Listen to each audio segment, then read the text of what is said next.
was ready. Yeah, it's like the stop though. Yeah. I don't know, I was always. Let me know when you're ready, I had to Jerry. log in.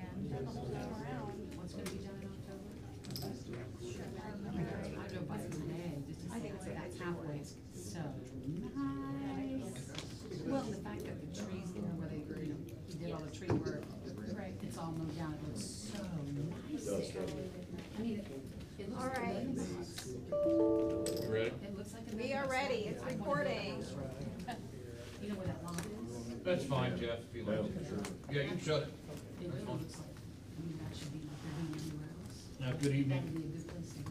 I'd like to call the September 9th, 2024 our board meeting to order. If we could have a reading of the roll, please. Jerry. Scott Lewis, Steve Lewis, sorry. I'll say yes. Matthew Armbruster, Yes. David Pierce, Here. Danielle Woodward. Yes. Julie Kaufman. Yes. Steve West, Here. Sent you that. Doris Roberts, Jerry. and I am here. We also have some other Oh, guests no. here, and we're gonna, Oh, I guess my first question would be, is there anyone here from the community that has any comments? Other than where we have two different folks giving presentations. But do we have any community comments from any citizens? I'll take that as a no. We'll move on to reports and presentations. Playground canal boat replica from downtown Middletown, Inc.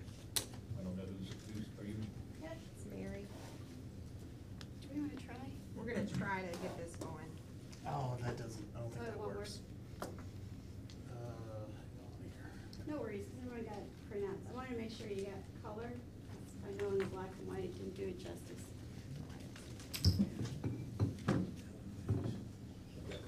So while we're doing that, I'm Mary Johnson. I know many of you, but I don't know many of others of you.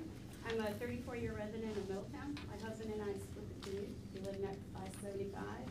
He heads north to Red Hat, and I used to head south to PG, but I'm semi-retired now. I'm also the chair of Downtown Middletown Inc. And within Downtown Middletown Inc., we have 4 different committees. So the first committee is our promotions committee. This is how we work. We're part of a Main Street organization called Main Street America. That's part of, is it historic preservation? Yes. It's part of the Department of Historic Preservation. Heritage Ohio is the Ohio kind of organizing organization, and we're part of that. So we have rules, regulations, all of that. We're a 501c3 nonprofit. So back to how we work. We work through 4 different committees. So the first committee is promotions, and many of you are aware of the events that we put on downtown, and that is intended to support our existing businesses. So things like Women's Wine and Chocolate Walk, Hocus Pocus, the upcoming Renew fundraiser, Bourbon and Beer Festival. So we put on many events downtown through promotions, but we also, through promotions, market our existing downtown businesses as well. So if they have specials, if they have an event going on, we make sure that we put that on our website, which has about 22,000 visitors a year, in addition to all of our other materials. We also have an economic development committee.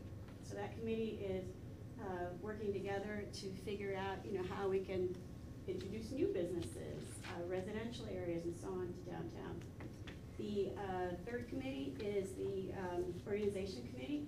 So that's us working with a number, of other organizations within downtown, like the Middletown Community Foundation and so on. And the fourth committee is the one why I'm here. I'm chair of the board of directors of Downtown Middletown Inc., but I'm also chair of the design committee. And the design committee is, I like to say it's almost a little bit like fake it till you make it. Like, how do we improve the overall appearance of downtown? As we're working through economic development and so on to bring new businesses, to increase our vacancy rate, which is currently, over 50% further. Murals, something that we're working out with our Central Foundation. We're working with the Historic Society. So something that's really important that's happening next year is the 200-year anniversary of the groundbreaking of the Miami and Erie Canal. And that happened right here in Middletown, Ohio. We have a big historic rock commemorating it, which is currently on Cliff's property. So we have a plan, multi-organizational revitalization plan to make this a really big deal and then make this an annually a big deal. So we used to have canal days where we would celebrate our history. So this is something that our history with the canal separates us from many other surrounding communities, right? So Hamilton doesn't have as rich of a history. They weren't the first ones for the groundbreaking. Lebanon, certainly not, and so on, Miamisburg. So this is an integral part of our history. So if we go to the next slide, I won't go through all the details, but you can see here kind of what I'm saying, who we are. So as part of that proposal, one of the unfortunate things is we have such a rich canal history, but it's not accessible, right? You can't really see it because we paved over the canal and created Verity. So how do we make ourselves a bigger presence, right, while educating people? And we're working with the Middletown City School District to bring back Canal Days for the students, so they could potentially visit the museum, the Canal Museum. But then when they do that, where do they go, right? They can play in Smith Park, but again, we don't have so much of a solid presence downtown.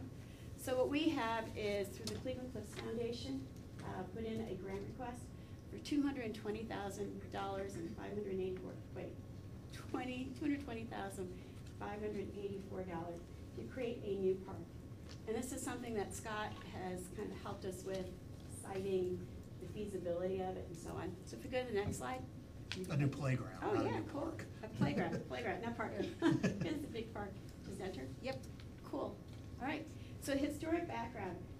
The canals were catalysts, right? Without the canals, we would have been sleepy little Middletown. We had, our population at the time, I think, was just in the few hundreds, low thousands.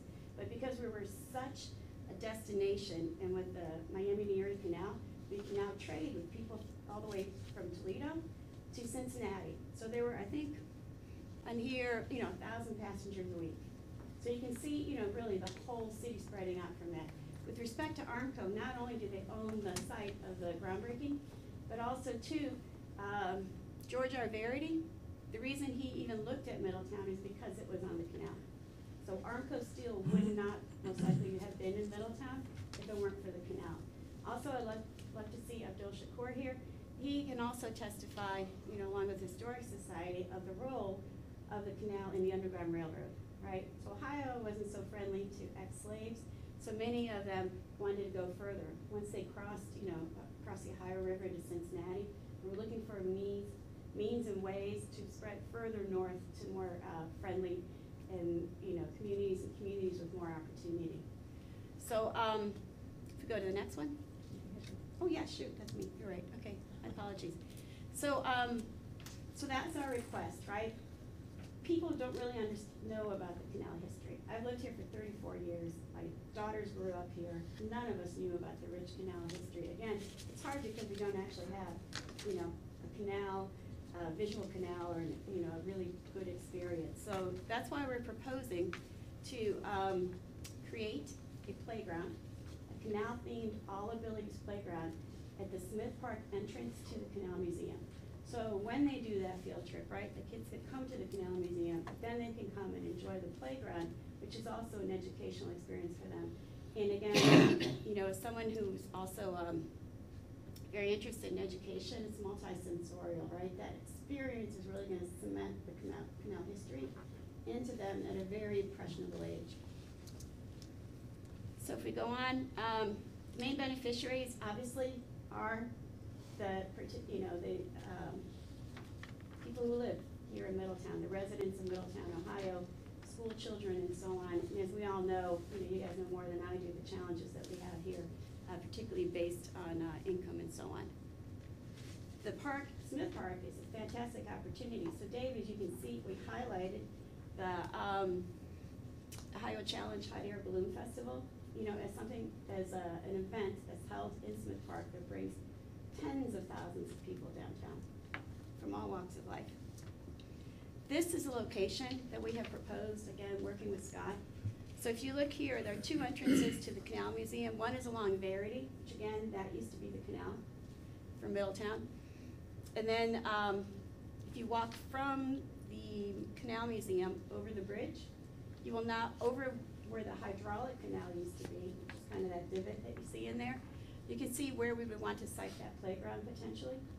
We've also met with Scott and Charlie, and as part of preparing for the bicentennial next year, they're going to clean out the hydraulic canal. So they've got this cool robot, which I haven't seen, but I hope to see when it's active. And when the leaves are off the trees, it'll make it easier to clean the brush out. So we can't fill the canal with water, because that's kind of a multi-million-dollar proposal, but we can at least show people where the canal was, right? Again, this was the inspiration. This is a canal boat. In fact, this is a canal boat that is actually operating in Piqua, Ohio. They made a replica of it. And I actually had them price out a playground for us based on that, from that same company. And I only got that today, which of course is too late, but it is $1 million. So I was like, I didn't think we were gonna go with that. But, so this is an educational plaque that would be on the park that tells you a bit more about the canal boats, right? About the tow path. A mule would tow the canal. They first started off with horses, but it's, you know, a very arduous kind of an undertaking. The horses died very often prematurely. They found out that mules were much better at canal boat towing. In fact, a company that was about to face bankruptcy became solvent again once they switched from horses to mules. So, you know, really interesting stuff like that. 4 feet deep and so on, different types of canal boats. And you can see there, that's an educational sign. The other side will be a dedication to the Cleveland Cliffs Foundation if we do receive that grant. So that is turf on the bottom, and that turns out that that is a very good surface for wheelchairs. So as Scott has told us, right now there isn't any all abilities playground equipment in Smith Park. So it's notable for that as well as the historic element. You can see the replica of the mules that they put in there for us. One, of course, is a little riding experience. You can see the prow of the boat line that, you know, harkens back to the canal. Some special features, slides, but what's unique about this is that a child in a wheelchair could bring themselves up the ramp to this sway glider, which we'll talk about in a moment.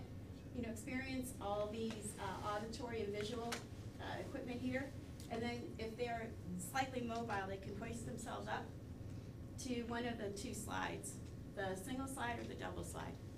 So those are special features that make it all abilities. You can see another view of that. You can see the sleigh glider, which kind of looks like a little boat itself, which is a really cool feature. You can see the overall look of it does look like a canal boat. And again, with the surfacing, we played with the surfacing so you get the impression of, you know, water and then surrounding grass. This Wayfond glider is a really cool all abilities feature in that children with in wheelchairs can actually get onto that glider. And there's a table. You kind of have some controls, and you don't need a lot of upper body strength to actually be able to make the boat sway and kind of move around. So that's a really key feature of the all abilities. And, you know, you see a double slide again. Kids could potentially hoist themselves up that way. The image reach panel, accessible to kids in a wheelchair. Ring a bell reach panel. Chill spinner, where if you can take a child, and this is ages 5 through 12, and put them into the sway glider, you can actually start spinning them around. The estimated costs, we're partnering with Ventura. It was a supplier, manufacturer that was suggested to us by Scott. So equipment, $115,000, surfacing and site preparation, $62,000, freight, $6,000, labor, $36,000, for the total, which we asked for in the grant, of $220,584. Timeline for playground installation, basically from when we receive the grant money to when we could potentially have an official opening ceremony is about 15 weeks, obviously dependent on weather. And that is it. So any questions, any thoughts? Any questions? I just say I applaud your initiative and creativity around the canal days, because it is significant. And I just wonder, can you talk about what else is going on in the city around canal days? And And I guess I'm thinking about, what's the Historical Society potentially doing? Since, I mean, technically, this would be perfect to fall underneath the Visitors Bureau, but it's not active, so the city really plays that role. I'm curious what the city has planned with regards to Canal Day, since we don't have a Visitors Bureau. Yeah.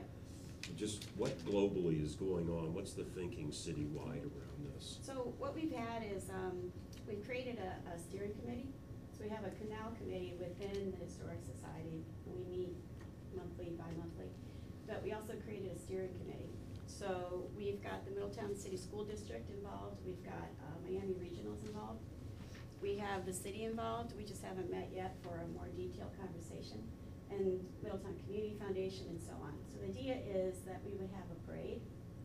And we even found a replica of the canal boat that's a parade float. So let me interrupt and just cut you shorter. So are you saying that your initiative is the only thing that you're aware of that's going on where anybody's really taken a lead of this Canal Day, the 200th anniversary? Are you it? Is this group it? No, well, the group is, but the city is part of that group. And so we've talked about, in general terms, potentially about, we talked about the park installation, because obviously the city would maintain that, so that's part of it. But we also talked about, we haven't had a chance to discuss it in detail, potentially having a parade, also increased signage. So the Historic Society's got a big role in that. What I envision is, we have canal days. We talked to Scott about, can we paint Verity? So when we have like a little bit of a canal, people can realize that that was the canal. We'd like to apply signage. So when you're looking, when you're at the corner of Verity and Central, you can actually see a picture of the bridge that used to be there when the canal was in place. So, we've got that feature over by the old Miss Jade's, right? But I didn't even realize that that was like a canal feature myself, and I've lived here for 34 years. So, a little over signage. Then also too, temporary murals. We've seen that in some of our other Heritage Ohio sites where you can actually like take and blow up old time pictures of like what Verity looked like, back in the canal days, and have that blown up and applied to the buildings along there. We talked about an educational curriculum for the Middletown City Schools on the canal history, which would then include a field trip of the Historic Society under Sam Ashworth is spearheading the Excello lock, which is one of the most intact pieces of canal in Butler County. So he's been cleaning that up. That's not a walk, that's a drive, so, that could be part of a field trip and an adult trip as well. So, so the answer is no. We've got a collection of people who are working on different things. We're just kind of in the initial planning stages of that. But the canal days would be a one-day thing or a?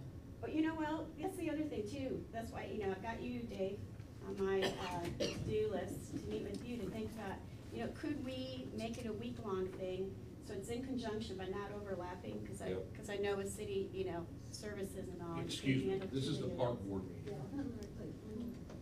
That, it's July 21st, 2025, so I'm not sure what weekend you had planned. 18, 19. Okay, so we thought, the following weekend then, we could have some events, which include presentations on canal history at Miami Regionals. We did something very similar when we had the Eclipse last year, which is how we started forming this committee too. The library would be involved, the schools would be involved. In my big picture thinking, we were thinking, well, maybe we can have like a carnival or something, with rides here in Swallens. And that then becomes an annual event. That's what I wondered, We if this call was a Canal one-off Days. or you were planning every We year. hope to have an annual Okay. event, yeah, but we want, something permanent in the meantime. Sure. Yeah, so, we talked to, Paul, but now we've talked to Nathan about this kind of in the general terms, and, he's very supportive. The devil's in the details, so, we'll have to work through that out and see what the budgets look like. But that's the intent, is to make this annual, have a big blowout, but then also have it live outside of that 1 week period through presentations to adults and as a curriculum for the kids. Is that week set in stone for when it's probably is for this coming year? I mean, is that associated with something statewide? No, because July 21st, so I think the big statewide celebration is like 2026, but July 21st is the groundbreaking in Middletown, Ohio, which is the first groundbreaking for the whole Miami and Erie Canal from Cincinnati to Toledo. So that's the kind 200th of- years, that's the date. Yeah, that's 200 years, it's a date, that's commemorated on that boulder out by Cleveland Cliffs. We also have plans working with Megan Selnick at Cleveland Cliffs to clean up that site a little bit more, do a little bit more like landscaping and so on, to improve, you know, the experience of that part, which is actually the commemoration.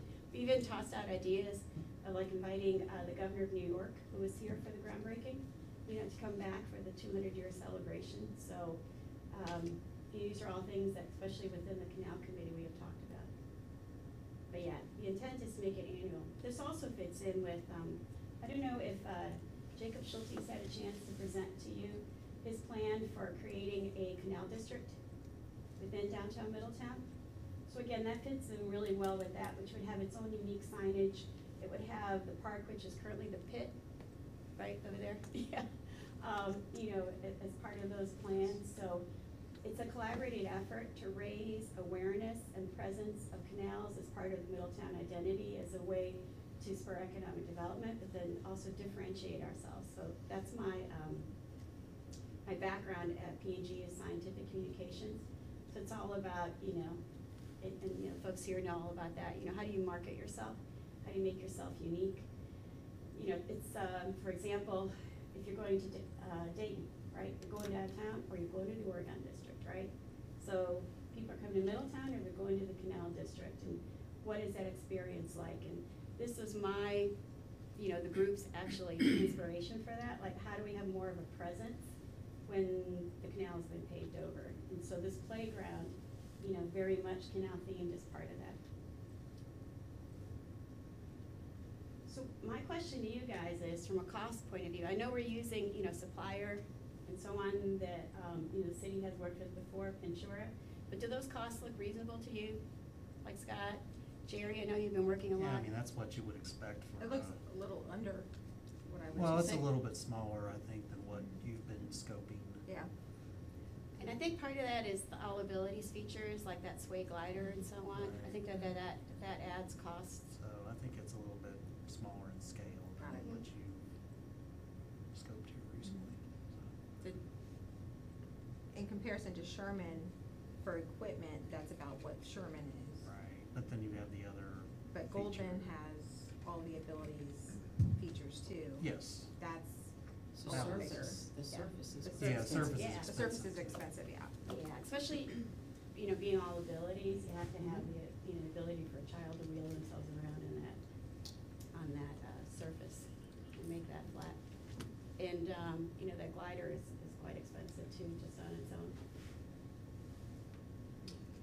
I think the costs are somewhat reasonable. What occurred to me was the location of it, because we hear from these equipment manufacturers about how it's so important to have the connectivity of the equipment together, not only from a user perspective, but also from a parental Mhm. perspective, that if a mother or father have multiple kids there, this layout tends to separate them by probably 300 feet.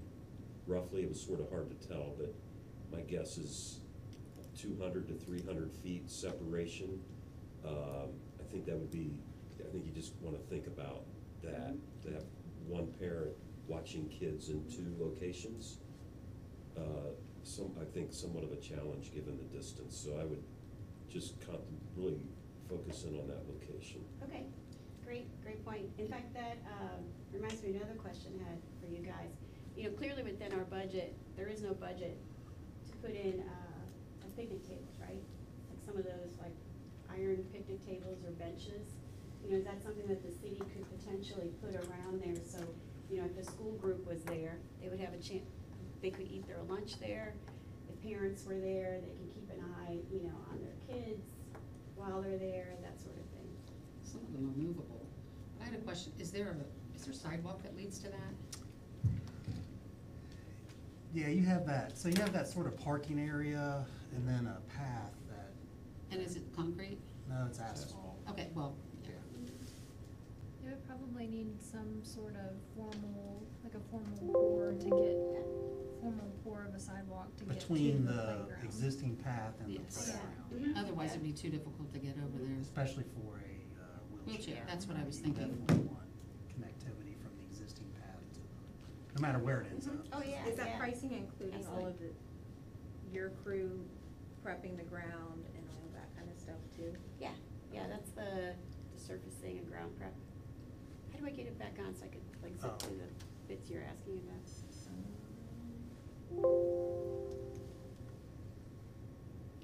go to full screen. Click Okay, through. cool.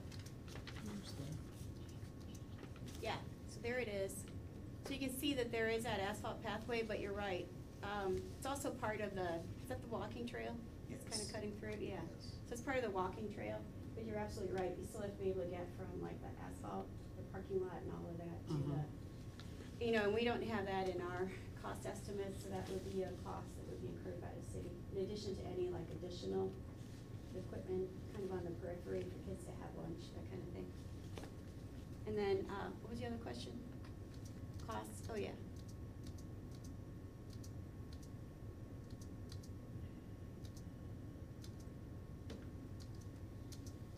Here we go. Yeah, so surfacing and site prep, that does include, you know, making sure it's all level and then, and line that surface. When will you hear from Cliffs? That's a good question. To be honest, she says they do this quarterly, and they kind of make their decisions practically just before the next quarterly deadline. So it's probably like December, to be honest. I mean, like here. So if we don't get the grant, if we get a partial grant, then we'll have to, you know, work with other organizations to make up the difference, most likely. One of, Go ahead. so one of the things I was thinking about is that, you know, this is so far back, it sits back, I believe. You know, I as think far it as away does, from the doesn't it? driving, when you drive. It's roughly 300 feet away from the drive and 370 feet from the existing playground. I mean, that if, I'm not sure you would think to look there when you were just driving. I mean, you would see, the playground's just right there, the one you came into, you see it right there. This is something you would have to look for to see. It's such a feature, I don't want anybody to miss it. That's, I mean, That's a but, great point, yeah. but I understand why you want it by the canal. Mhm. On the other hand, I don't know. I think Just with a thought. signage, right, but I think the other piece is, it's right across from the splash pad, so it's within, you know, like eyeball distance of the splash pad. But again, 300 feet, Mhm. it's not 30 feet. Mhm. Yeah, I think we'd have to solve that with signage, because I do want that proximity to the Canal Museum. I want people to be curious about the Canal Museum, right, and want to see more. So will And you this be is able to kind of see a the drive. Canal Museum from Smith Park? It When all depends this on is Well, the done, we hope clean it is up. we'll clean out the underbrush, at least around the bridge there.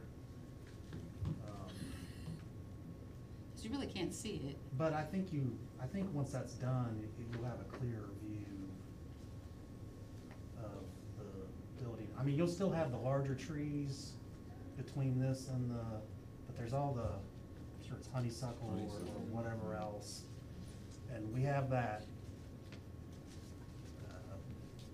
remote control brush cutter effectively now. Well, if you can do what Steve did to Sherman, I mean, that looks fabulous down the far end. Thank you. Where the, Get on out where there, the trees Steve. are. I mean, it's amazing down there. It looks like a million So bucks. it's something that needs done anyways to help. But I mean, then you could actually see it and it would make sense, but you really can't see it from the inside. You know, the Yeah, other this- thing we do is like those little footsteps, you Correct. have footsteps at the zoo. Taking this You could like, Yeah. I think that would be a great idea, to do like the little footsteps, So you Mark, know, like. have from you the- had a chance to talk with police about safety concerns that are over there? Because we do have a homeless population that live right there. Well, and that's part of what the brush cutting, we're gonna be cutting even in the canal, Okay. under the bridge, both sides of the bridge, up the banks, to try to make it more or less attractive Yeah. to, It would change the whole thing, the whole aspect of So the you're gonna open park. that up, Yeah. that's the hope. Yeah. so people from the Yeah. park That will would be able make to it- see how. Yeah. It's totally different then. That would just be totally Safety different. issue. From what spot, Scott? So let me, can From the you bridge over. click out of, Help or her. just Well, if he cuts it all the way, or could escape. that would be big.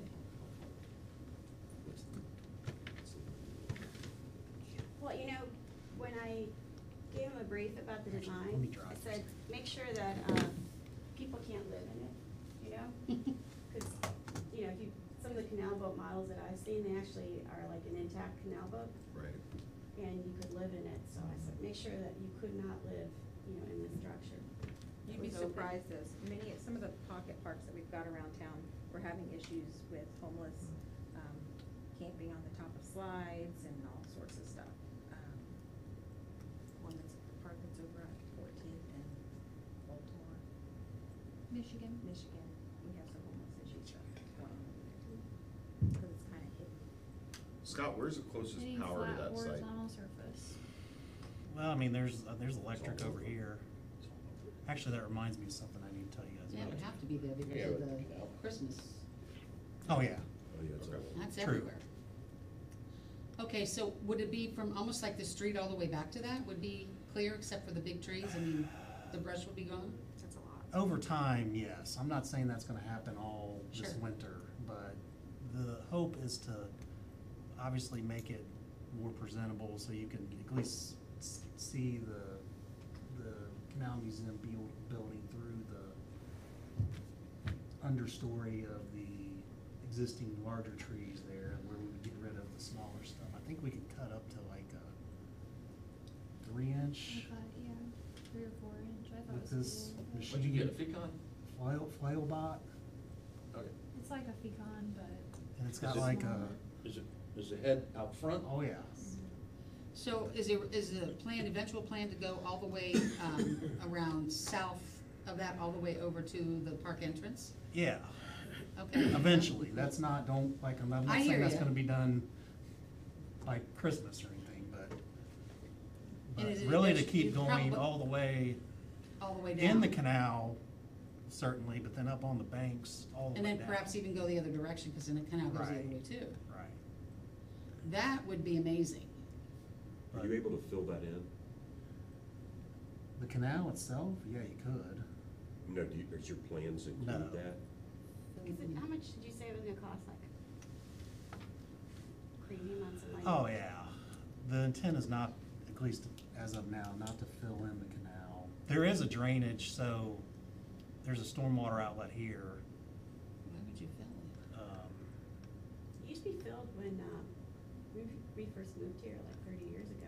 Well, it had Brackish water. green It had water. water. Always Yeah. had water. So it had water flowing through it until the mid-90s, when the dam broke on the river to the north. But, yeah, I mean, the hope is to clear out as much of this as possible over time.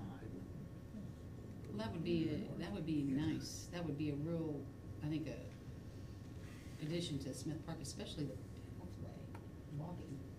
So I have a couple comments. So Scott, what role are you looking for park board here in this?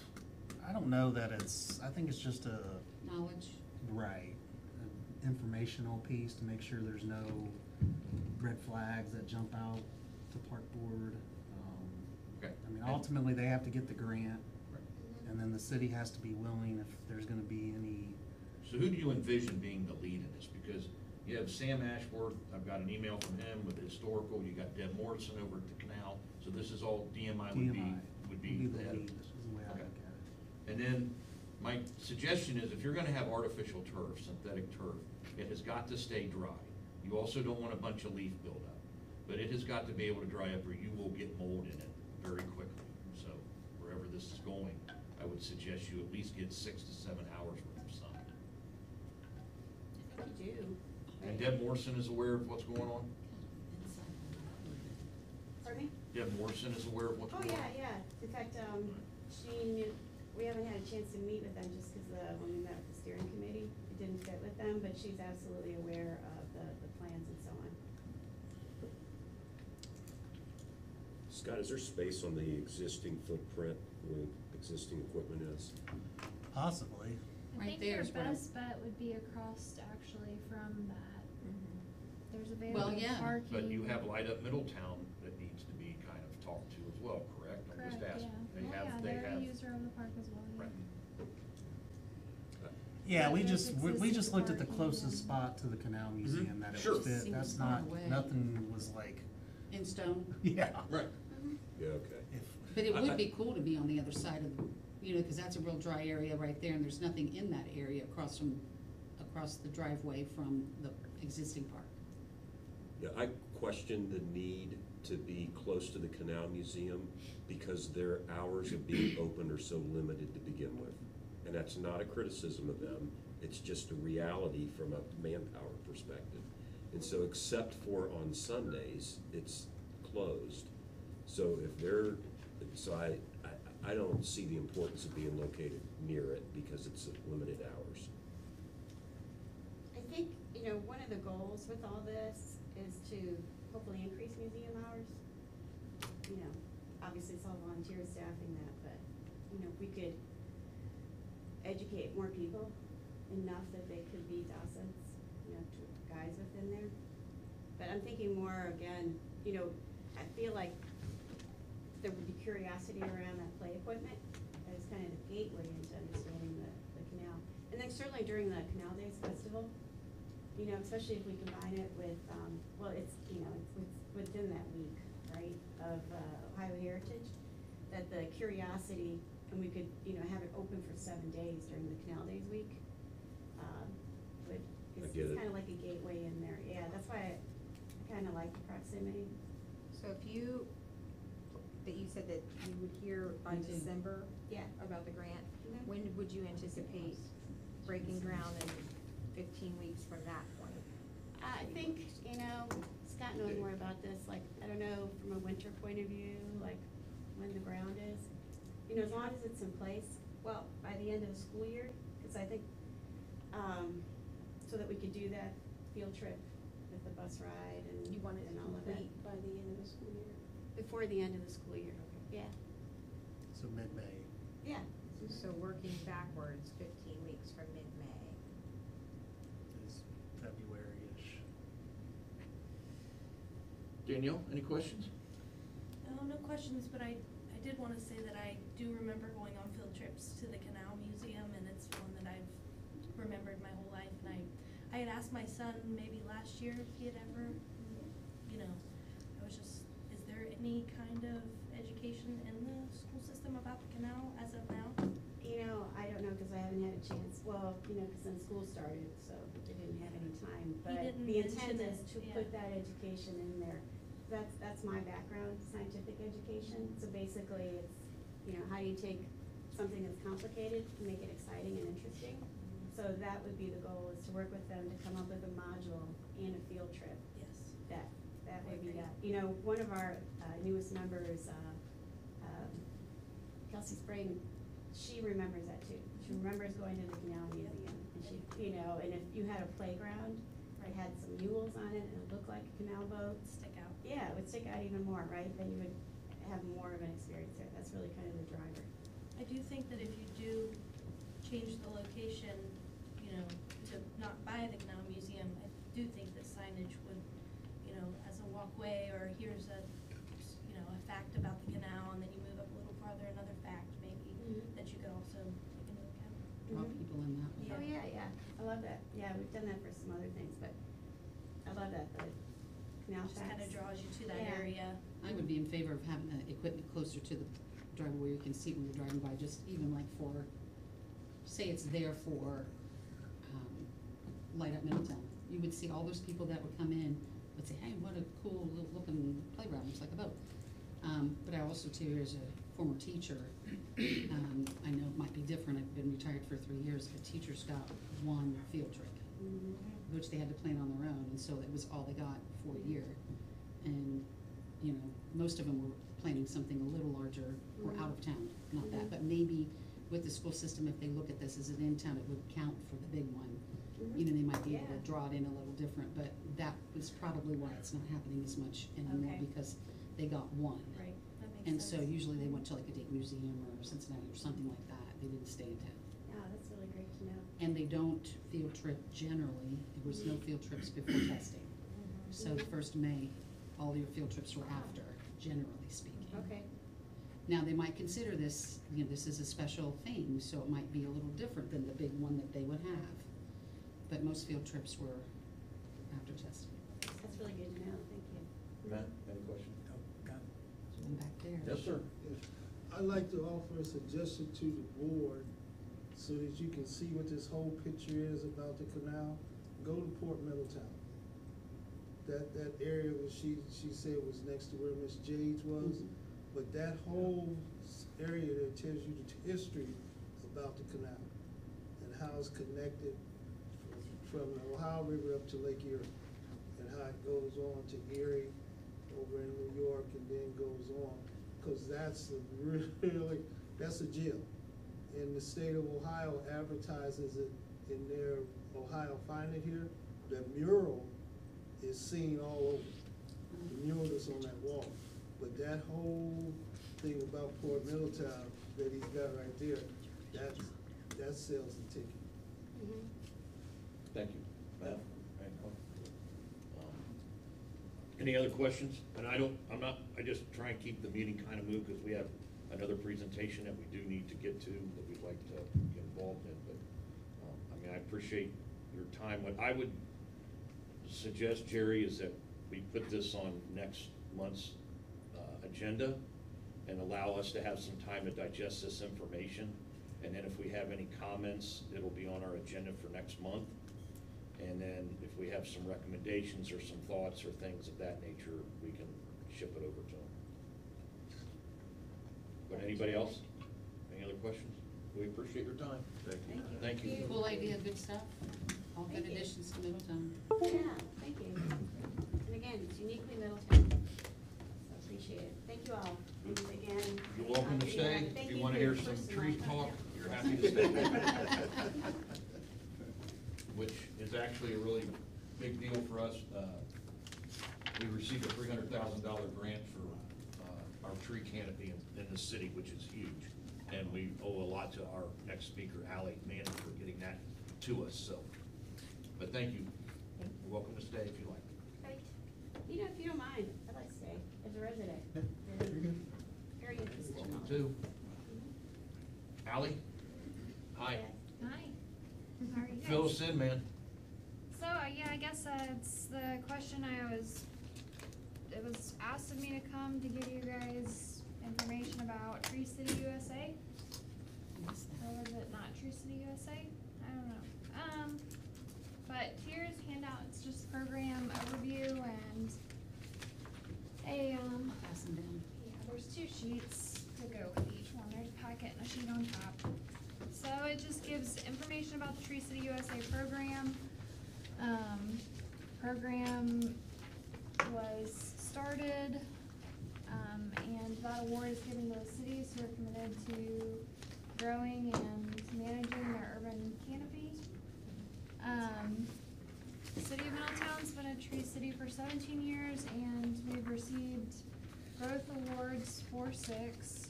This will be applying for our 18th year, our 7th growth award this fall.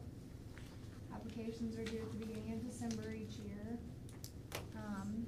Part of Tree City USA, you have to complete 4 standards. Those are on the back of that individual sheet. They're also in the packet. I think it's like page 7 of the packet. Standard 1 is you either have a tree board or a department. And with that, we have both. Technically, we have the tree board, it's park board when they combine tree commission, but the standard describes it as it may be a professional forester or arborist, or an entire forestry department, or a tree board. So basically, you're just, you know, that's your functioning unit to help direct the canopy. The second standard is establishing a tree care ordinance. We have that, we've had that for a long time, and we were just audited last year to make sure that the ordinance is still in compliance with Arbor Day and Tree City USA's requirements. The third standard is to maintain a community forestry program with an annual budget of at least $2 per capita. And then standard 4 is the proclamation and observance of Arbor Day. So we normally plant an Arbor Day tree in the spring around Earth Day, or the same day as our Earth Day celebration, kind of do a dual celebration, and then sometimes we have other events also, such as tree giveaways and so on, that help promote Arbor Day within our community. So, Ally, can you just speak briefly about this ordinance? Like, what does the ordinance address? So our ordinance basically assigns who has the authority over public trees in the right of way, trees on public property, and how those trees are maintained. So no topping of public trees, stuff like that.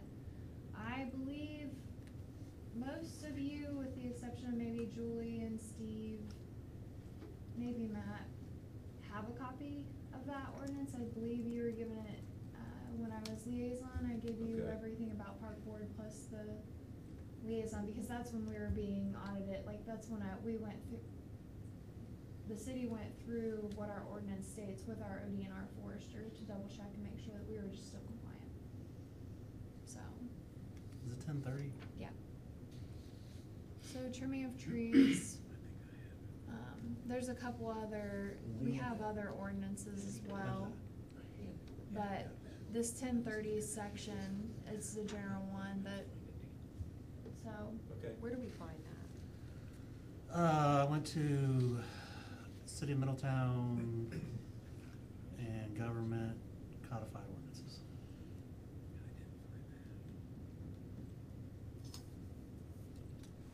And then that refers you to the American Legal Publishing website, where like all city ordinances from like any city in the United States.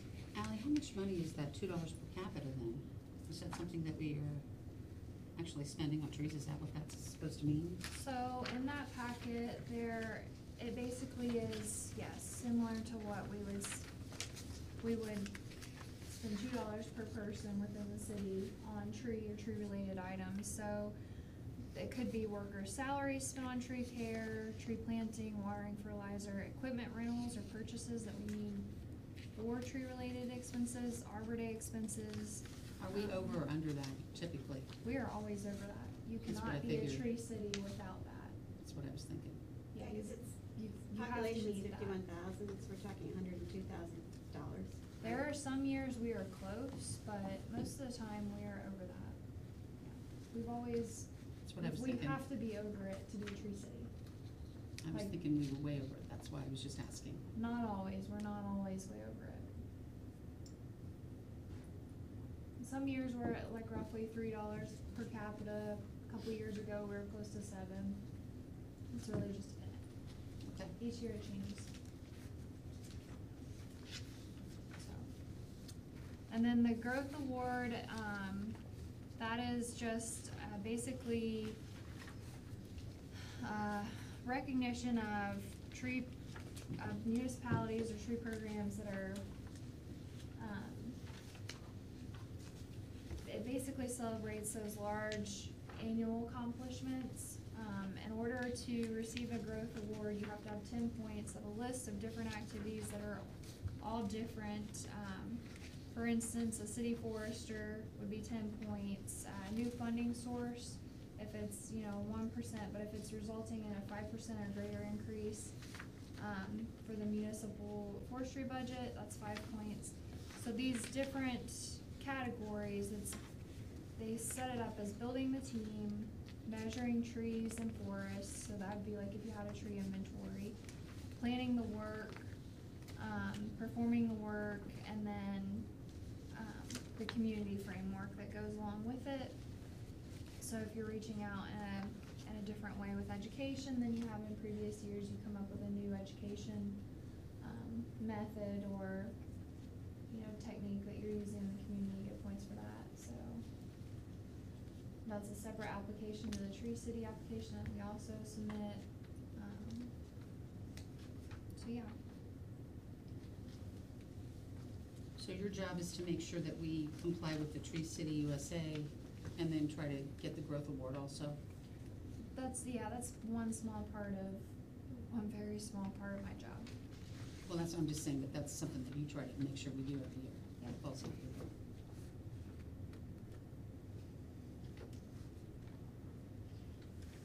Any other questions in regards to Tree City? Is she gonna talk about the grant as Well, well? Yeah, that's you a wanna second. talk about just That's- briefly, I know we're, Yeah, I can give you, also too, I brought the tree removal report for the month. Again, I don't know if that started as a risk assessment, I'll just pass them down. I think it started part of more as a risk assessment of trees in the public right of way, is why maybe that started to be part of Thank you. what Park Board received, but that's the latest update on that.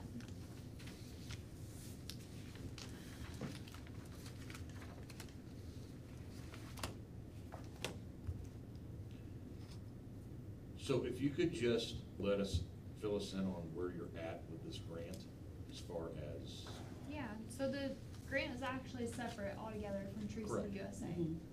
So I applied for the ODNR grant. I'm not sure what you guys have been told.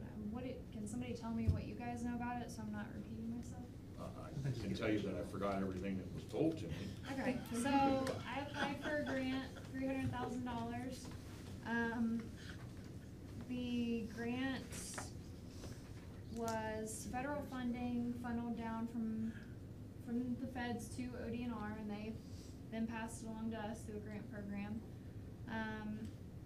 The funding needed to be targeted, the funding had to target census tracts identified by what is called the Council on Environmental Quality's Climate and Economic Justice Screening Tool, CJEST. So basically, that tool identified disadvantaged census tracts within our city. We had, I think, roughly, I can't remember if it was 13 it's probably or 19. 2/3 of the city, Yeah. give or take. Is it the same ones that Jackie with the health department? Probably Yeah, we're all similar. working off the same tool, yeah, it's all, yeah. So, I think there's 13.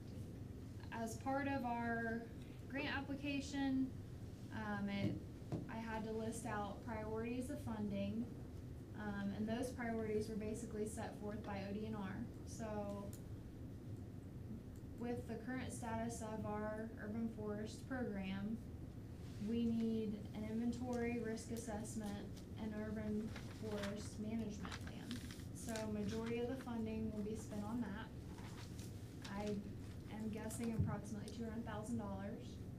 We'll be sending that out for RFP here soon. Which that covers the entire city, Yeah, just that, as a reminder. that was the caveat. with- However, right, sorry. No, you're I don't fine. wanna steal your thunder. Go ahead. No, No, go for it. No, but it's a lot of money. At the same time, what does it get us? Right. Yeah, That's so. good that it's covering those. Right. So that's full inventory of public trees, plus identifying those risk trees. And you'd be using an outside contractor. We'll be using an outside contractor per ODNR's requirements that has to be ISA certified and track qualified. When will that take place? It will be probably at the beginning of 2025. It would be throughout the year of 2025. And how long does it take, do you know? I do not know. It's gonna take every bit of a year. Okay. But we're gonna divide the city into quadrants. They're gonna begin in one quadrant and work, so they're not trying to cover the city as a whole. And what we're gonna do is, as they finish one quadrant, we're gonna assess the high-risk trees, and we're gonna begin tree removals. Tree Because removal that's- also being subcontracted. Yes, by an ISA certified, track qualified professional. But on the implementation side, that money can only be used in those certain Disadvantaged census census tracts, tracts. not the whole city. Okay. Correct, I mean, in theory, we would have to look at other funding, whether it's city funding to address issues in those non-qualifying census tracts. So that's how it will be planned out, basically, through the census tracts, where the money's already coming to. So inventory is citywide, Right. and then implementation is the Census tract. census tracts. So Okay, we will, okay, go ahead. go ahead. No, I was just gonna say, it sounds like to me the majority of the money's gonna be on removal. Correct, there will be Yeah, minimal study. money spent on planting. So ODNR requires, and a good urban forest management technique is that you identify and maintain your existing canopy. I understand Not that. add to without maintaining. So ODNR was very clear about how they set out their priorities of spending, which included the inventory and risk assessment and planning, removal of high-risk trees, then it went to pruning, both mature pruning and young tree training pruning, and then planting. The planting, they did specify that some trees had to be planted. They wanted to see a one-to-one plant back. They recognize it's gonna be a fluid situation because as you spend money removing trees, you also only have so much money to plant back. So it's gonna be a bit of a balancing act on the implementation end. And it's gonna be, again, in those 13, I wanna say there are 13 census tracts, disadvantaged census tracts. It's in the green here, I guess. So we applied for 500,000. They came back to all the municipalities who requested 500,000 and asked that if they would take 300,000 so that they could spread more money out over different, over more areas of Ohio. So we did, we accepted, we're happy for 300,000, so. But yeah, it is 13. We have So 5 Ally, trees. these public trees, does that include trees between the roadway and the sidewalk? Correct, yes. But these will be all trees that will be, Not trees on private property, so the way that the scope is starting to draft for the inventory and risk assessment is the planning areas include the street right-of-ways, easements, parks, trails, public facilities and grounds, and other public property within the city of Middletown. This does not restrict the location of trees to be inventoried to the area between the sidewalk and the street, but it does restrict, it does not include, let's see here. It does not include areas that are forested already, or areas that are located such as like, for instance, our retention basins, stuff like that, if they've had any overgrowth.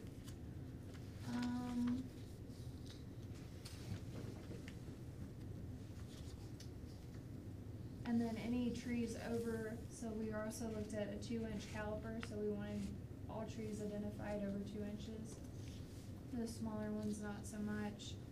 And then, yeah, so it does not include public works sites such as like our wastewater treatment plant. We did not look at those. And then stormwater ponds, forested areas, or areas that are not mowed or otherwise managed. So like, Three Fountains, they're off of Yeah, that Central. entire thing would not Right. be inventoried. Right. Bulls Run, Arboretum would not be entirely inventoried, correct? And then, do you think there's a learning curve with these subcontractors like Bartlett, like these kind of, are there some, I'm just asking you the question, whether you know what but that have a background in doing this, in doing a survey? What do you mean learning curve? Well, have they done this before?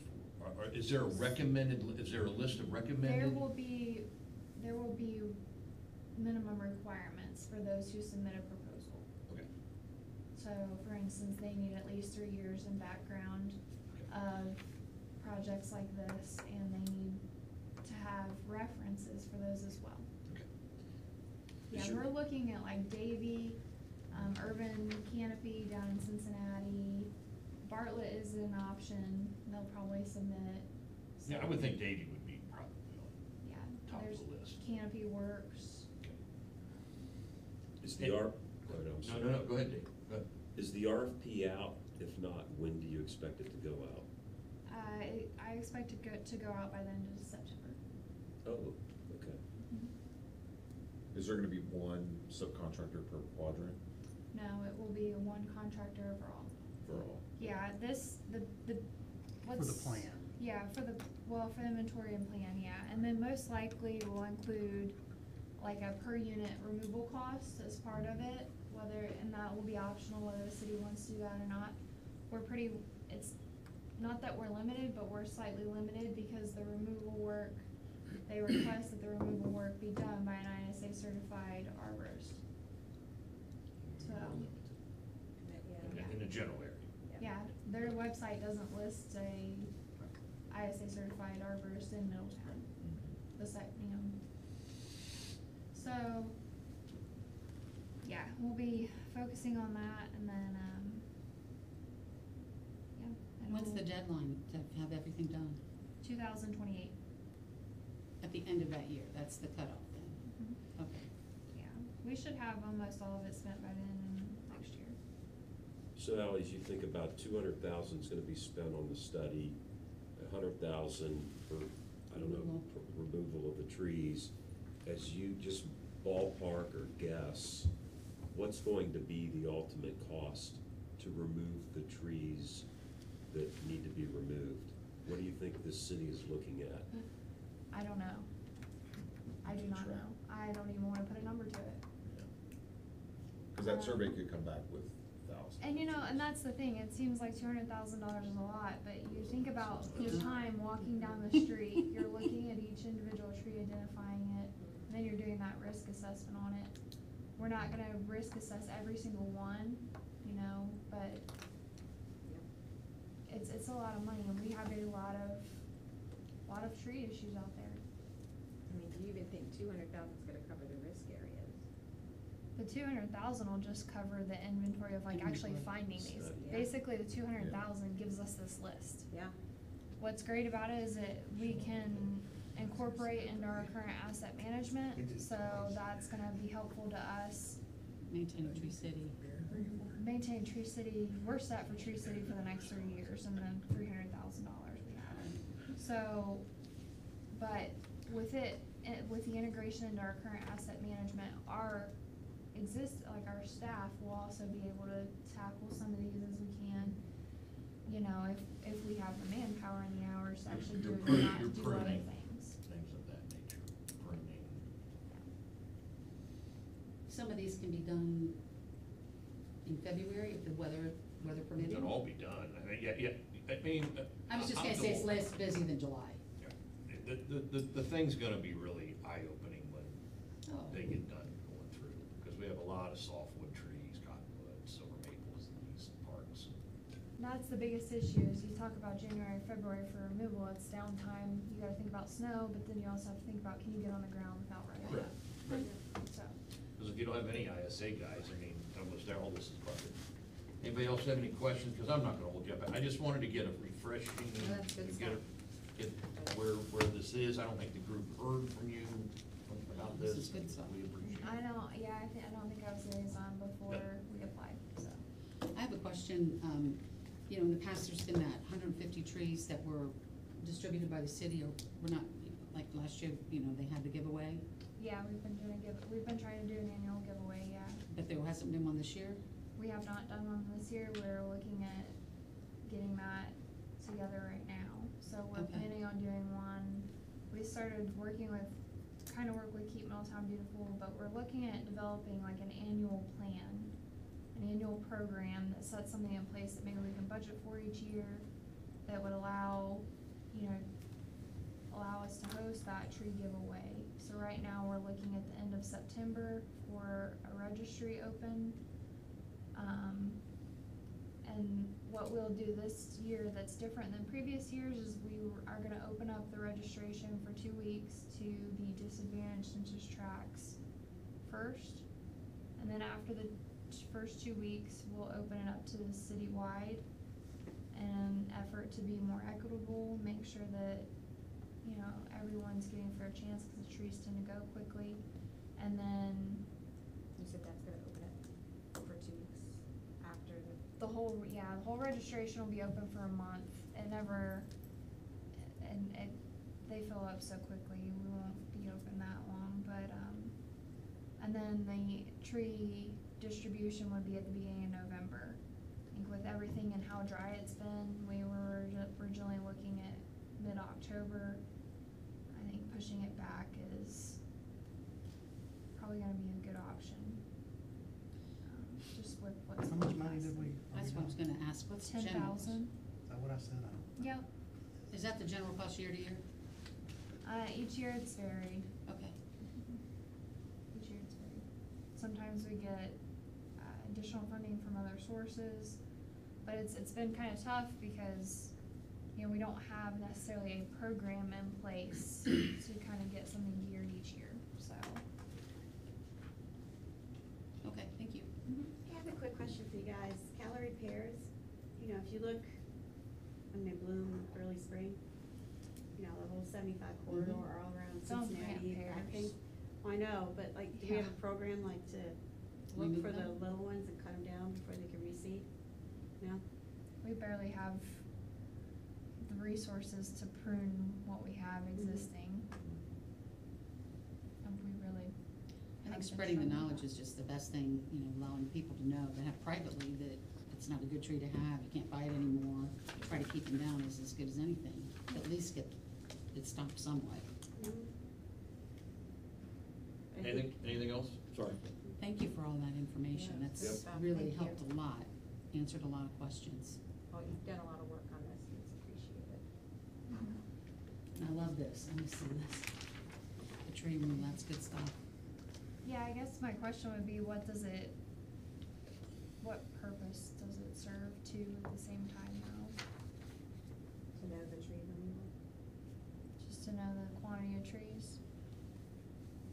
Again, I think it's knowledge and saying, you know, look at all the trees that we are currently coming down, I mean, it's huge. Do we have an equal, how many are being planted? No, No. we do not, and it's not, I mean, we've tried to increase numbers, but honestly, you look at the list and the majority of those have been planted in the last 5 years. The trees that are being removed. Wow. For a number of reasons, mostly damage, but, the thing is that we need to probably we need to better manage our urban forests before we continue to add to it. Yeah. So, that was kind of one of the goals of the first giveaways, was to get trees onto private property and hope that they'll survive better than some of the ones that are on public property. But, yeah, majority of those trees on the list are either trees that have fallen into the right of way that we have no control over anyway, or they're trees planted within the past 5 to 10 years. Trees that I've planted, so. And there's no reason, like, what's the reason for them being removed? Majority is mower damage at the base. Gotcha. Every tree in Yankee that was removed in August was mower damage. That's what caused them to die, so, And that's contracted mowing? yeah. That's a problem. Anything else? Okay, thank you, Ally. Yep. On the old business, Goldman Park update. Yeah, we're waiting on the ship date. Jason, I talked with him today, and he's estimating first week in October, for it to be shipped. He'll know for sure by the end of this week. He said it's really, they're doing so many projects right now, he's hesitant to give me a definite date in October, but, he just said October 1st. Their goal is to get that started and completed before it gets too cold outside, so. The DuraPlay ground update, we did, consolidate things so that there's less surface, like we had talked about. I went back and I listened to the Parks Board meeting from last time, just to make sure that was where it was supposed to be. And the only thing that was kind of said was to consolidate that to make it smaller, which we accomplished that, so. So what did it take that surface, DuraPlay surface, from X cost down to what? He's supposed to have that for me by the end of this week as well. Okay. So, cause he just got that configuration. He sounds like he's overloaded with the project, so I didn't wanna push too hard. But it should take some down. The exact amount, I don't know yet. Yeah. That would be good. Yeah, oh yeah. Any other questions? Sherman Park update? Go ahead. Under Goldman, Mhm. do we have an update? Scott, do you have an update about the building improvements or anything else that the Midway has requested with regards to the site? Yeah, so And where we're. we might stand on all that? Right, so we had to get some alternative quotes because of procurement reasons, and we're still working on that. I know, the board who originally quoted it, I think through the city manager's office, he has since, I don't know if he wants to quote it again now because it has to be prevailing wage. But we're still kind of working through him to see if he's still interested or not, but he was so backed up until the first of the year. It's probably gonna be the first of the year before we get in there and start doing anything with it, realistically. But Charlie is working on additional quotes for the building, so. Okay. Have they requested any other work at the park for you to quote? Shoot. Because I know, for example, they were They request interested a in lot. running electric out. Yeah. No, I can't remember. Okay. I'll have to go back and look at my notes. The building was the big one. Obviously, they're interested in, Bathrooms, well, the fields too themselves, maintenance on that. like leveling those out. Yeah. Yes. Mm-hmm. But it's still a work in progress. Okay. The conversation's being had. Right, Charlie's working on it. It's Charlie's birthday, that's why I told him he didn't have to come, so. I have one other thought about, I drove over Goldman this weekend, and one of the things that one of the people that lived there had talked about was how fast everybody drives through there. And I know there's no way, I mean, here's just a thought, and I'm just gonna put it out there, maybe it gets in the minutes, so somebody else reads it. I thought, you know, I know speed bumps aren't realistic, but I wondered if a stop sign at Selden Yeah, so. would be, I know. As council attests, speeding is a problem all over town, no matter where it's at. Stop signs, from a technical standpoint, aren't supposed to be used for speed control. Now, I'm not saying they can't help in some cases, but if you ask any traffic engineer, they're gonna tell you, you know, stop signs are supposed to control who has the right of way, not make it more inconvenient to speed. So that's the only thing you get into. So historically, we have not put in a bunch of extra stop signs to try to keep people from speeding, because what ends up happening is people just run right through that stop sign, because there's never anyone on the intersecting street, as an example, with, you know, I know I'm getting on a tangent here, but you can have a four-way stop, but you typically want, or three-way, you typically want a similar amount of traffic on I each understand that. street. I also know that there used to be a, you know, a red light there or some kind of light at Roosevelt, where Roosevelt School used to be. It's right there at Aberdeen. And it probably wasn't, and why it was taken down, because it I know, wasn't working. but that's because the school was also gone too. True. So I guess it's just my point, I know why it was there. Right. It certainly wasn't anything to control, it was a team. But now separately, just so you know, we are in the process, it was through another federal grant of doing a comprehensive safety action plan for the city transportation system, which will look at those individual issues. And the reason you do that is so you can get funding, say if we wanna put a roundabout in or some other safety improvements in these. You've already done the work, and then Right. it would be easier to get. You have to have, with all these different grant programs, as Ally can attest, you have to have the plan, the official plan, to eventually go after funding for implementation. It was just a thought. No, I know, I'm sorry. So I'm just I'm sure. I'll make it's sure it gets in That there. would be a perfect place to put a stop sign, because it would make everybody slow down right there at the entrance. So I'll stop, done. Anything else on Goldman? Move on to Sherman Park update, please. So Charlie and the team are tearing out the asphalt, they've already done that, and now they're prepping and paving the new paths. Yeah, they were laying the base earlier today, I It's noticed nice. out there. It looks so good. It does.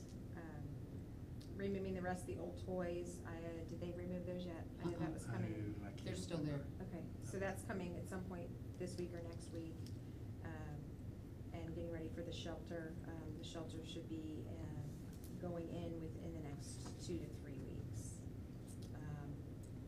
Estimated completion date, we're on track for the first week in October for, as far as the basketball court, that as well, in the next 3 weeks. That seems pretty quick, but. Yeah, okay. I know, that's, Okay, all right. I'm going by what they Okay. emailed back, so, they keep pushing it Okay. back. A lot of it has to do with crew for the basketball company too, but Chris's Okay. last email was 3 weeks, so install, so. I reminded him, he said it would be Labor Day, last time he updated us. Halloween. So, that's the best I got on that. I gotta go by what they tell us. And it's a crew thing, there's just not enough workers, and I get it. Listening to other cities that I'm in contact with, they're actually doing it rather quicker than other cities are getting it, so we'll see how that pans out. So, yeah. Question, Scott, with regards to tying in the walking path at the far east end of the park, you've got that concrete obstacle there to tie into the Sherman Street sidewalk. I suspect the plan is to make that a smooth transition from already the asphalt to the sidewalk. Oh, yeah, I guess I'm not familiar already with the done. concrete No, obstacle. it's not I don't done. think it's done No. today. I went there today, I just went there 5 minutes before a meeting. Okay. So it comes up to that Is it on the Wayne side or the concrete Sherman lip, side? that concrete lip, it's, pardon? Wayne side Sherman. or Sherman? No, side? it's Sherman Sherman. It's, side. Oh, I'm Yeah. sorry, the little wall. yeah, the wall that's there. I assume you're gonna take that portion of the wall I out? assume they would, I assume they wouldn't, yes. Okay, They're gonna have to, yeah, I know what you're saying, because you can't have a 18-inch step. drop, yeah. I know what you're talking about. Kids yeah. on roller Oh, yeah. blades, Oh, moms yeah, with that's- strollers and all that. Yeah, that's definitely gonna Bicycles. come out. Okay. so They'll have se- to have a transition down to the existing walk. Okay. Curious to see what that structure looks like. I am too. Probably 30 feet around. So, Scott, the only other thing, and I think we miss it, or miss it, we just aren't part of a road system and walkway system all the time. My concern would be coming off the street, alley, whatever we wanna call it there. Do we need to put a, pillar up to keep cars from continuing to park up there? And if so, do you put that in before or after? Like a bollard, or a couple bollards or something. That's a technical term, I don't know what we call them. You're talking about on this, Yeah, right, Yes. Yes, so- right there. so stop go- that, you're saying? Yeah. Yeah. Well, yes, Yes. so go back to where it starts, and then just have a Oh, this is pole a new that's photo. up. Yeah, I was gonna say, that's new. Great. Have a pole that's up right there where the entrance of that is. Oh, in the alley? No. Oh, here. Right there, Right yes. Right there. Yeah, And we just can, I mean, I'm just, and I'm gonna make this suggestion, if it's something that you think is useful, do we do that on that walkway on the east end? After looking at what, I guess I forgot what cart paths look like, not being in the golf course world for a long time, but a 5-foot path, Back down. is there any concern of someone driving down it? well, you're saying where they're putting the path in now over here. Yes, sir, yes. Where they're putting the oh, path. you're right, Mhm. you're right. Putting one on each end, just to keep Sure. vehicles. Uh-huh. I don't wanna add, I don't want Charlie to, you know, have a heart attack on But you're another right about addition. that. Yeah, But it's that's true. something we did miss, or Yeah. I missed Okay. and never thought about until I saw the other end where Mhm, people you have are right. been so But accustomed to somebody driving will, up there. somebody will drive up on there. Right. Yep. So- Along, Just a suggestion. along the alley, you might as well go ahead and put in a number of wood posts with a cable fence. Mhm. Because yeah. one post on that drive Yeah, won't that's not stop gonna them. stop. Okay, no You go have around the it. same issue with South Park. Main, Yeah, okay. so you're gonna have to do it at least from the So you're corner. doing cable, yeah, you're doing a cable. I mean, that would be my Yeah, suggestion okay. until we have another park, so Okay. that would be my So, suggestion, but. so again, not to add to the list, and I think it's something that can be done down the road, cause would like to talk to you about our meeting for lighting, which I have a couple topics on top of the lighting, but we'll leave it at that. But while we were Okay. talking about this resurfacing, I didn't know if it's something that you do before or you It'd do be after. It'd be after. Okay. When is that scheduled to be, do you know when that area is scheduled to be resurfaced? I do not. off the top Okay. of my head. Soon. This year? Oh, yeah, yeah, yeah. I mean, they have one more year, I believe. Why are you looking at me? Well, like wait, three what now. resurfacing? Well, are yeah, you- which, No, I'm talking about the alleyway. oh, I thought that was part of what we were doing. It It is. is. Yeah. Yeah. Okay. No, It's no, all- it's part, well, my question, I think it's, that is part, wouldn't it be part of the The streets? When they were doing. So the this, I thought- question No, no, is- no, the alley, I thought we That's were gonna getting do now. Yeah, that's what I thought. Let me confirm that, but, Check with Charlie. but the street would be separate.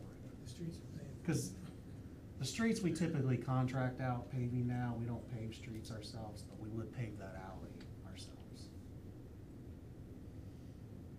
So would the cost of that asphalt go against this job or the street levy?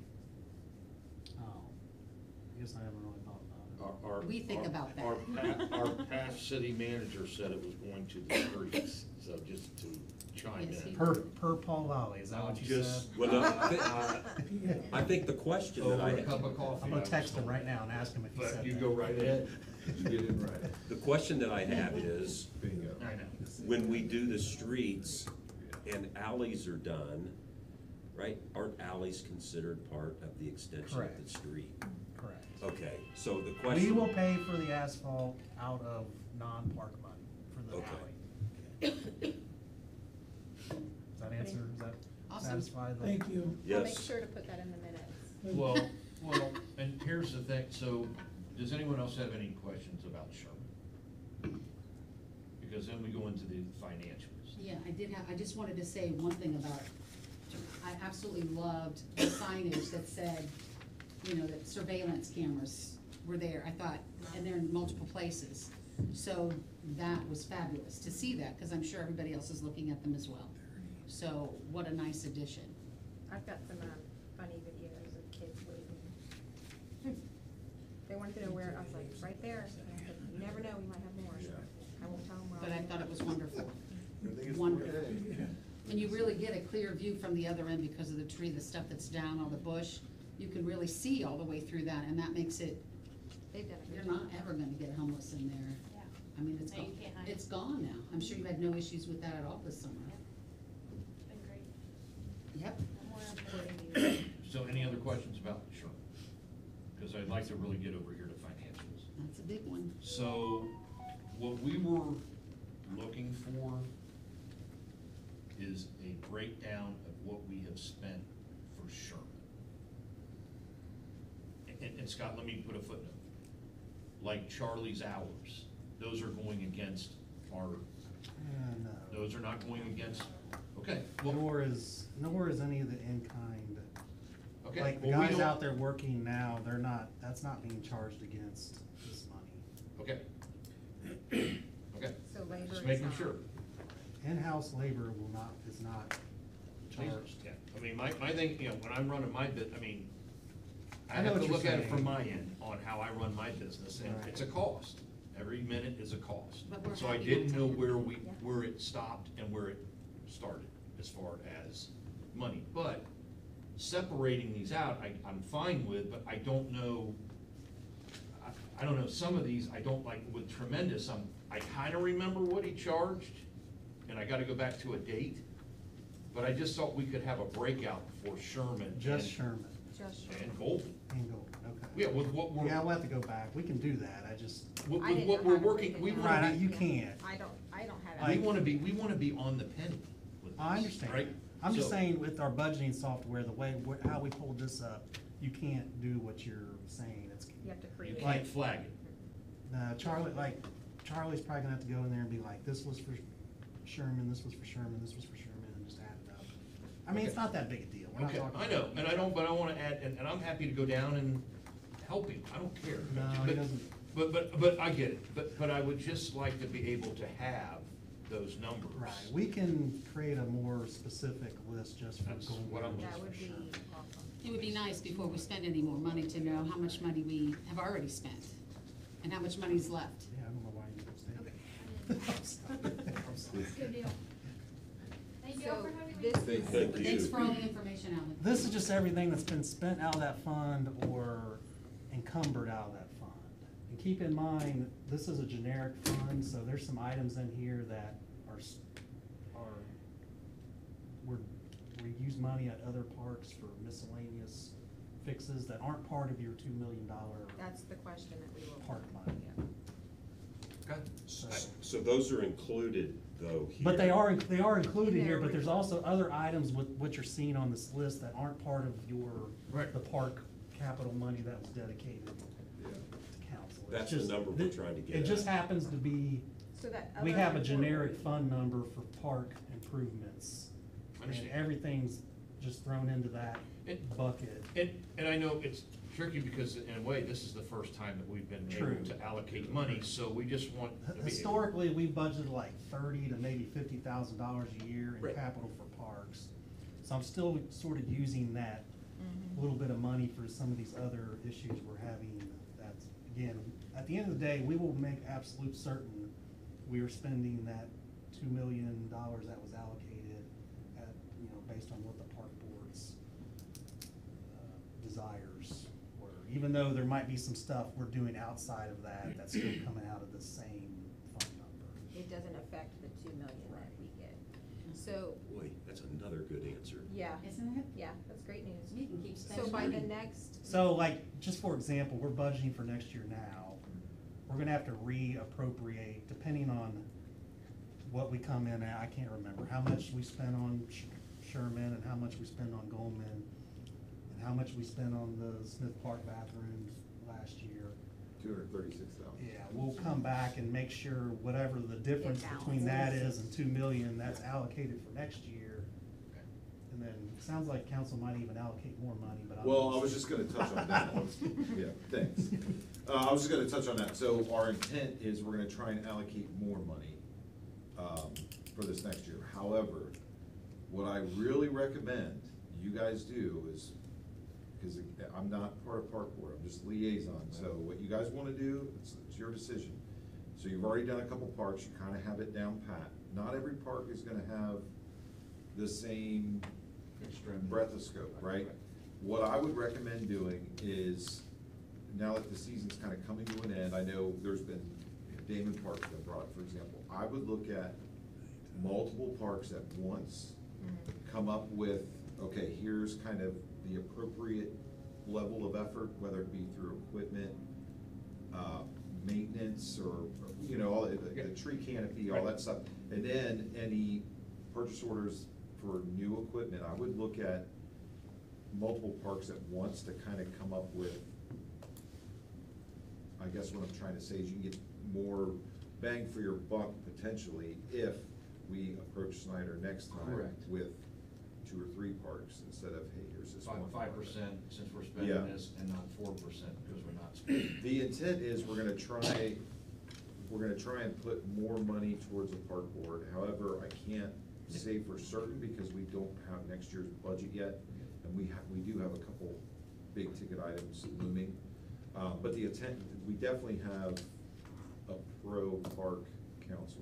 So we're gonna try and do something. I know some numbers have been thrown out, but up to, $500,000 would be great, but we don't have the budget for next year, so we're trying to plan.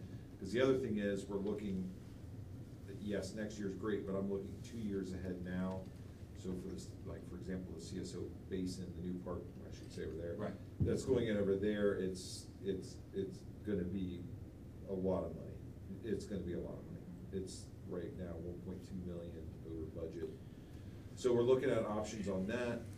It's the maintenance on this thing that drives me nuts. Yeah, so we're, so I'm looking at even 2 years in advance, we've got some pretty significant big ticket items coming up. We wanna make sure we take care of what we have and then also be able to reinvest, But, yeah, so I mean, there's potential there.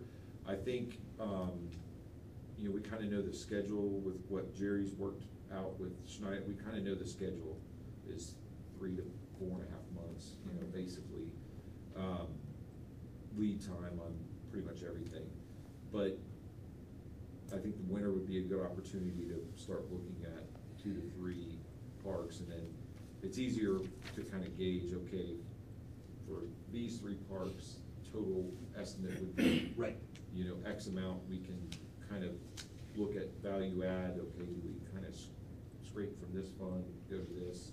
So that would be my recommendation, so. Yeah, the suggestion might be, if it's 2 or 3 parks, that we scatter that out throughout the city.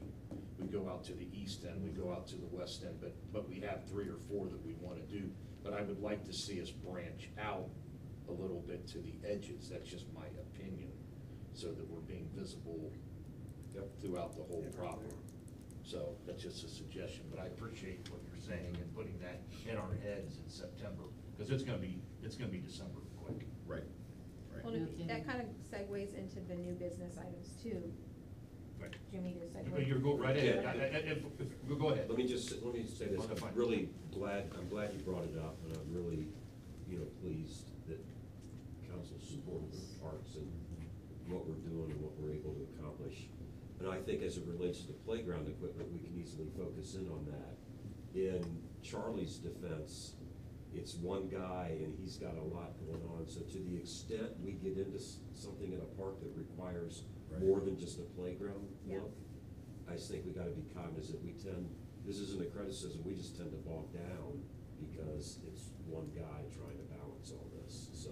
I don't wanna speak for Scott, but Well, Charlie's a great asset. Yeah, I mean, But they've got such so limited just so you know, resources. with the budget, Yeah. we are looking at staffing increases potentially. Don't quote No, me no, on no. that, Yeah. because it competes with a lot of other stuff. But remember, we're also, not only Charlie, but we're dealing with 30 to 35, 40 years Yeah. of no. Deferred maintenance. Right, Yeah. right, and so, Yeah. this is what the general public does not quite understand. And when we start, everyone Well- coming for money, we have 28 to 30 assets out there that just have not been dealt with. Right. And. I'm just trying to manage council expectations. Yeah. Right, like, Right. so Yeah. why aren't you guys getting more done? Why aren't we further along on all this? And I'm not trying to point the finger, it's just a reality. They're overwhelmed. Yeah. Charlie and Yeah. them are overwhelmed. We are. Well, and Well- it's tough to start, but Yeah. once you get going, now everybody kinda knows all the pieces that come in, and I personally think, this is what, September?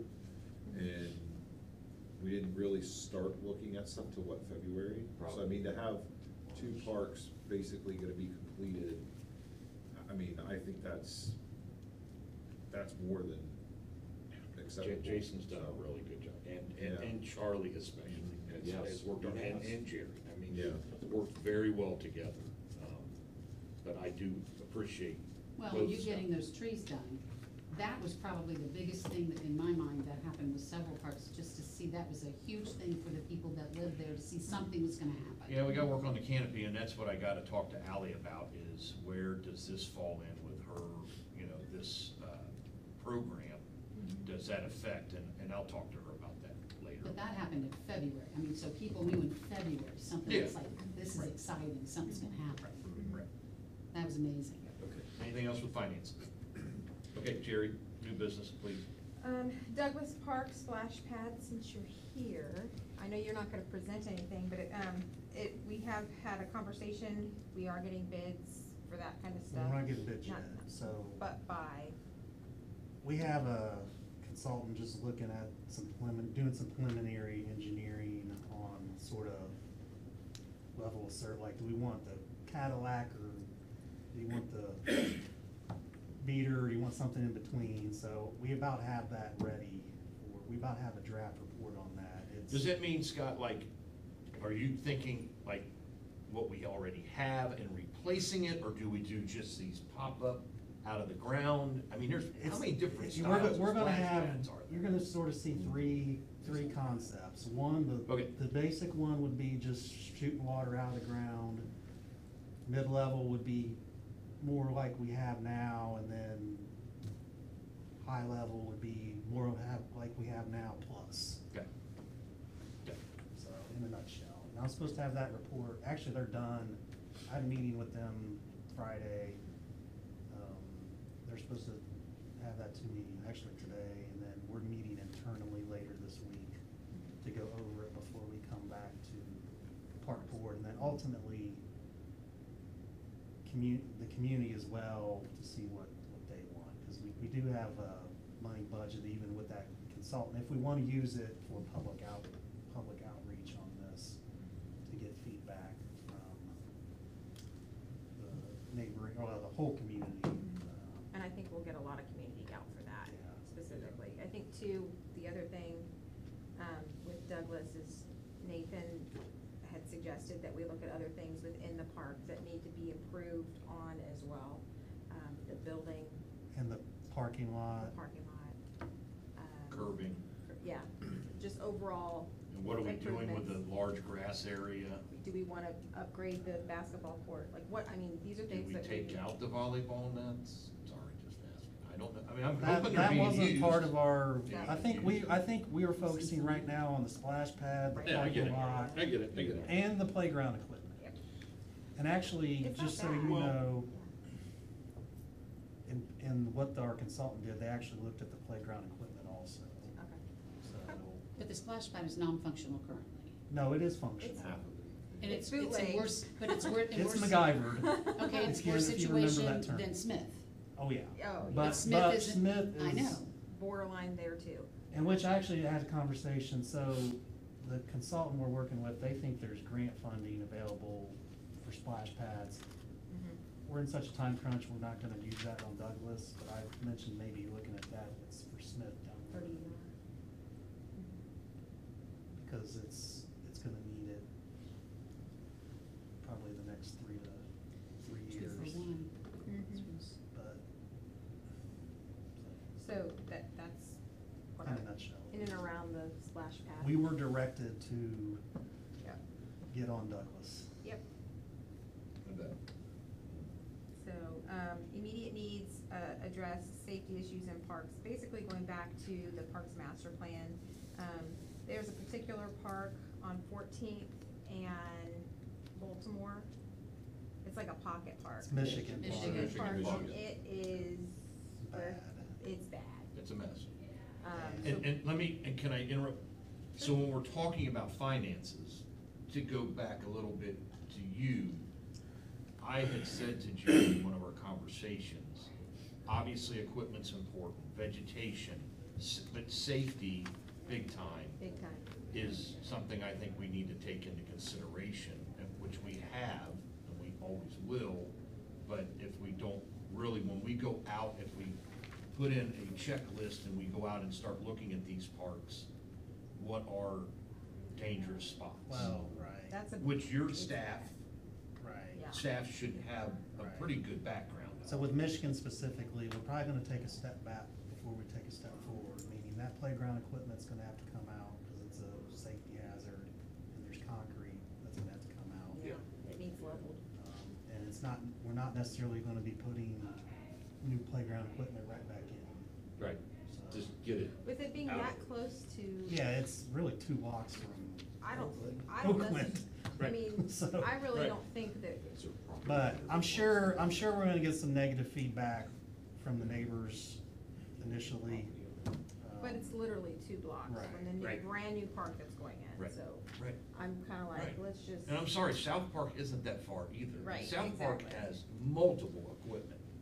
Right, I mean, I don't think investing, Needs some personal opinion, upgrades, but it's much prettier. Yeah, I just, I would develop an exit strategy. Yeah, exactly. For a city this size 'Cause it to have looks so bad. 30 parks is. If we're gonna get rid of one, that would be one that I would say seems So kinda silly. people reach out to us, they say, we need more green space. I'm like, we have 30 parks. You just need to get in your car and drive a couple Yeah. blocks. Yeah, they don't know. They have no idea. Go use the sidewalks that no one uses. So I would say that maybe the next board meeting or before the end of the year, let's figure out what that stuff would be, and get that on the agenda to, address. If, I can get with Charlie and create a wish list, we can go by the Parks Master Plan, I would and I can appreciate actually. everyone take another look at your master plan and just go start going through some of the parks and some of the suggestions. And I found on the, City Drive, a actual composition, like a compiled list of the Parks Master Plan, kind of a quick 10 top list of the Parks Master Plan of safety concerns and things like, I could bring that next time if you want me to. I happened to fall upon it, cause I was in there trying to figure out where stuff is, so, I can do that. So let me write that down.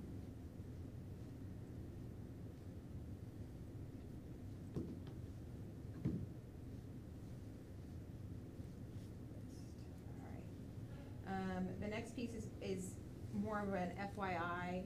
Nathan put me, with Verlina Stewart from CDI, to work on, playground equipment for behind them when the community center's complete, and said 85K or below, that kind of piece of equipment. So nothing grandiose, but something nice. Jason gave me a link, they have 50% off right now on equipment, with some of the pieces that, Bernanke has. So, Where would that go? Damn. behind the community center.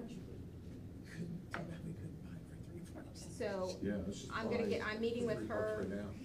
I'm meeting with her this Thursday, just kind of an FYI. I may suggest to her to come get your guys' opinion, and thoughts on it, but it's not anything grandiose, but that is another project that I'm working on. Why would it go behind?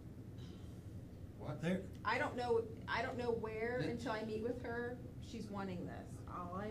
There's the playground right there, I was gonna say. right there. Yep. Those, Yeah. Osage oranges need to come out, clean that up, get a yellow lane going across, there you go. And again, Something else that maintenance has to deal with. I don't know her and his conversation, I just was told to talk to her, so. Again, I would say placement of that. It's ridiculous to go behind a building when nobody can see it. You're not gonna get big community use from the people that don't know it's back there. Yep. I have the same issue with, I don't use What it. you wanna put and yours? Parks Browning. Again, I'm just FYI what I just- was commissioned to do. we'll relay those concerns on.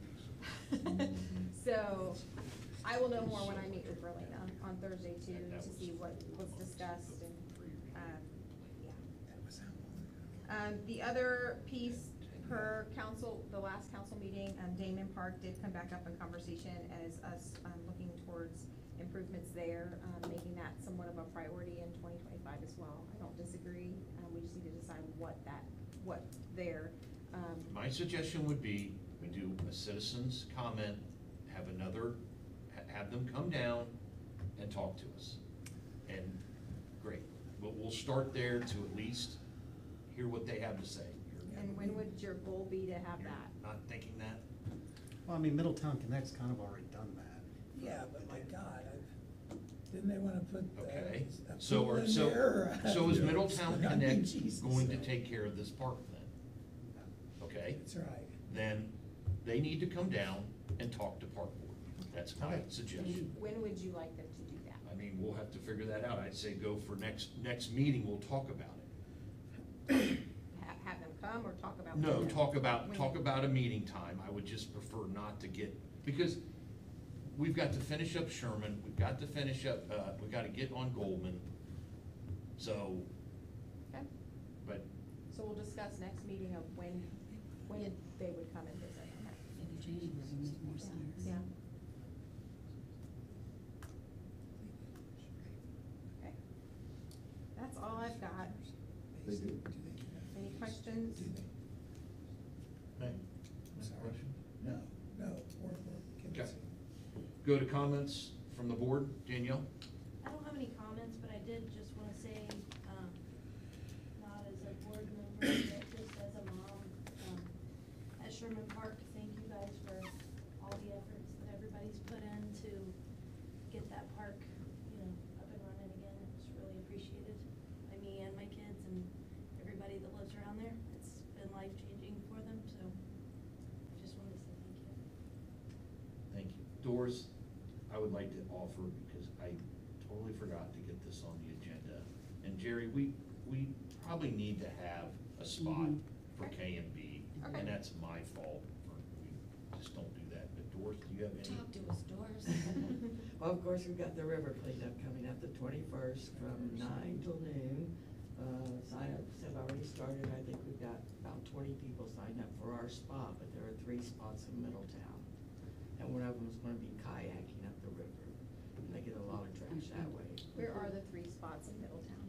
One's, the River Center on Carmody, the other one's at the old Babs Pizza Place, and the third one is, one of the ones on 73 at the bike Miami trip. Park, probably Miami Park, Yeah, Eagle's Nest or something they call it. oh, there's a parking lot. Yeah, it's a Yeah, parking where they're lot. doing the cul-de-sac, where they're doing construction, going over the Oh, bridge. is that where they're doing it? That's Babs. That's- Well, no, it's Eagle, the trail, it says trail there, Eagle Trail. I kinda scratched my head thinking that there have been some eagle's nests as you go towards Franklin. Probably. Yeah. So there's those 3 locations, and there's still time to sign up, and I hope to see a lot of people.